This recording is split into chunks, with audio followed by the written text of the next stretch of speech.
Hello students, welcome to my channel. So guys, आज के इस वीडियो में हम बात करने वाले हैं प्रीवियस ईयर पेपर में पोस्ट ग्रेजुएट बायोकेमिस्ट्री के प्रीवियस ईयर पेपर को, जिसमें आपके सब्जेक्ट का नेम रहेगा या कोर्स का टाइटल रहेगा इंडस्ट्रियल बायोकेमिस्ट्री। तो प्रीवियस ईयर पेपर ये आपके जून 2023 का है और जितने भी स्टूडेंट्स इस प्रोग्राम में एनरोल कर रहे हैं उन सभी के लिए ये इम्पॉर्टेंट रहेगा। ये यूपीआरटीओ का एग्जाम पेपर है, लेकिन अगर आप पोस्ट ग्रेजुएट बायोकेमिस्ट्री के स्टूडेंट हैं और आपके सब्जेक्ट का टॉपिक है इंडस्ट्रियल बायोकेमिस्ट्री, तो डेफिनेटली आप किसी भी यूनिवर्सिटी को बिलोंग करते हो, इसमें जितने भी क्वेश्चन हैं वो आप सभी के लिए इंपॉर्टेंट रहने वाले हैं। तो प्रीवियस ईयर की बहुत ज़्यादा डिमांड थी आपकी, तो उसी के अकॉर्डिंग मैं ये लेकर आई हूँ। इसके अलावा और भी कोर्सेज के पेपर्स मेरे पास जो भी अवेलेबल होंगी वो मैं आपको चैनल पर ज़रूर प्रोवाइड कराऊंगी। इसके लिए आप चैनल से जुड़ जाइएगा, चैनल को सब्सक्राइब करिएगा, वीडियो हेल्पफुल रहेगी तो लाइक भी करिएगा। चलिए स्टार्ट करती हूँ। तो देखिए, यहाँ पर कोर्स कोड की बात करी जाए तो 113 वो NEP के अकॉर्डिंग अब ये चेंज आपको देखने के लिए मिलेगा, इसलिए आपको इससे मैच ना करके सिर्फ अपने कोर्स के टाइटल से इसको मैच करना है। तो इंडस्ट्रियल बायोकेमिस्ट्री के लिए 70 मार्क्स का ये आपका एग्जाम होता है। पैटर्न चेंज हो चुका है। किस तरह के पैटर्न पर अब क्वेश्चन पूछे जाते हैं? देखिए, सिलेबस में कोई भी चेंज नहीं आया है, सिर्फ क्वेश्चन को पूछने का फॉर्मेट बदला है। तो कैसा फॉर्मेट बदला है उसके रिगार्डिंग मैंने डिटेल्ड वीडियो बनाई हुई है, आप चैनल पर जाकर चेक कर सकते हैं। जो भी न्यू एजुकेशन पॉलिसी के अकॉर्डिंग चेंज हुए हैं वो सारे मैंने A to Z आपको बताए हैं। कैसी कॉपी आती है, आपकी सारी चीज़ें आपको साथ शेयर करी हुई हैं।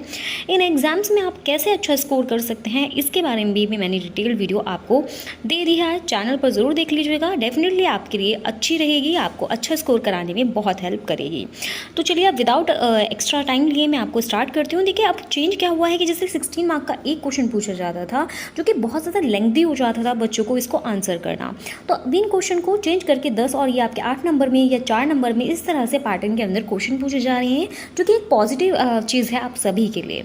लेकिन क्वेश्चन सारे ही आपके लिए उतने ही इंपॉर्टेंट रहेंगे जितने कि पहले थे, क्योंकि इन्हीं क्वेश्चंस को वो 16 मार्क के ना दे करके पार्ट वाइज डिवाइड करके 8 मार्क्स के अंदर दे रहे हैं। तो इनकी टॉपिक वाइज जो भी टॉपिक इसमें आपसे पूछे गए हैं वो सभी इंपॉर्टेंट हैं, आप उनको नेग्लेक्ट नहीं कर सकते हैं कि अगर पैटर्न चेंज हुआ है तो आपके कोर्स के अंदर क्वेश्चन भी चेंज हो जाएंगे। जी नहीं, टॉपिक्स उतने ही इंपॉर्टेंट रहेंगे।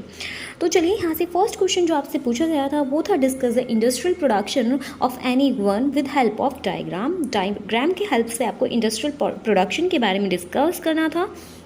तो यहाँ पर फर्स्ट दिया हुआ था इन्होंने एथेनॉल का, और नेक्स्ट आपका दिया हुआ था, ये पॉइंट वाइज था, स्ट्रेप्टोमाइसिन का। यहाँ पर फर्स्ट क्वेश्चन कंप्लीट होता है। आप सेकेंड क्वेश्चन की तरफ मूव ऑन करें तो आपसे पूछा गया था, how does biochemistry help in production of diagnostic kits for disease diagnosis. Next आपके क्वेश्चन की बात करी जाए तो थर्ड क्वेश्चन में आपसे पूछा गया था, what do you understand by immobilization of enzymes, यानी कि इमोबिलाइजेशन ऑफ एंजाइम्स। ये क्वेश्चन आपका रिपीटेड है, प्रीवियस पेपर से ही है।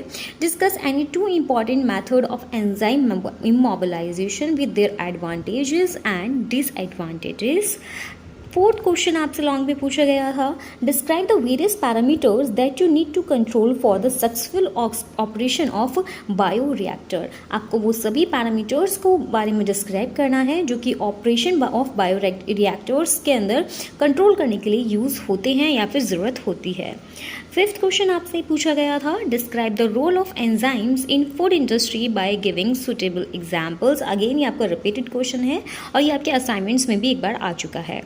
उसके बाद बात करें सेक्शन बी की, तो देखिए, अब आपको सेक्शन वाइज बिल्कुल भी नहीं जाना, आपको सिर्फ इन टॉपिक्स को पकड़ना है और इन टॉपिक्स को अच्छे से रीड कर लेना है। इस बार मान लीजिए 16 मार्क में ये आपसे पूछा गया था, role of enzymes in food industry giving suitable examples, तो अब वो 8 मार्क्स में आपसे इतना पूछ सकते हैं कि describe the role of enzymes. ठीक है, इनके इसको स्प्लिट करके वो आपसे क्वेश्चंस पूछ कर सकते हैं। तो आपके लिए सारे टॉपिक्स उतने ही इंपॉर्टेंट रहेंगे और बायोकेमिस्ट्री के जितने भी पेपर्स और मुझे अवेलेबल होते रहेंगे मैं आपको ज़रूर चैनल पर प्रोवाइड कर दूंगी।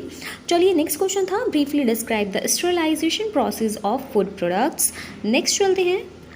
नेक्स्ट क्वेश्चन आपसे इसमें पूछा गया था, describe the membrane separation process. और यहाँ पर पेपर में मैं वर्ड लिमिट वगैरह आपसे इसलिए डिस्कस नहीं कर रही हूँ कि ये सब चेंज हो चुकी है, ये ऑलरेडी मैंने सेपरेट वीडियो में दी हुई है। आपको अगर ये जाननी है कि कितने पेजेस का आंसर लिखना चाहिए, कैसे लिखना चाहिए, तो उस वीडियो को आप एक बार देख लीजिएगा। उसके बाद आपका जो लास्ट सेक्शन था, इसके अंदर जो क्वेश्चन पूछे गए थे उसमें फर्स्ट क्वेश्चन था, mechanical method is preferred over chemical method for form destruction, why. Next है, मतलब मीनिंग आप समझ ही गए होंगे कि मैकेनिकल मेथड को प्रेफर करा जाता है केमिकल मेथड के अगेंस्ट, मतलब इसको ज़्यादा अच्छा माना जाता है डिस्ट्रप्शन के लिए। तो ऐसा क्यों होता है, यहाँ पर आपको इस रीज़न एक्सप्लेन करना था। नेक्स्ट क्वेश्चन था illustrate the significance of liquid liquid extraction, आपको इंपॉर्टेंस बतानी थी लिक्विड लिक्विड एक्सट्रैक्शन की।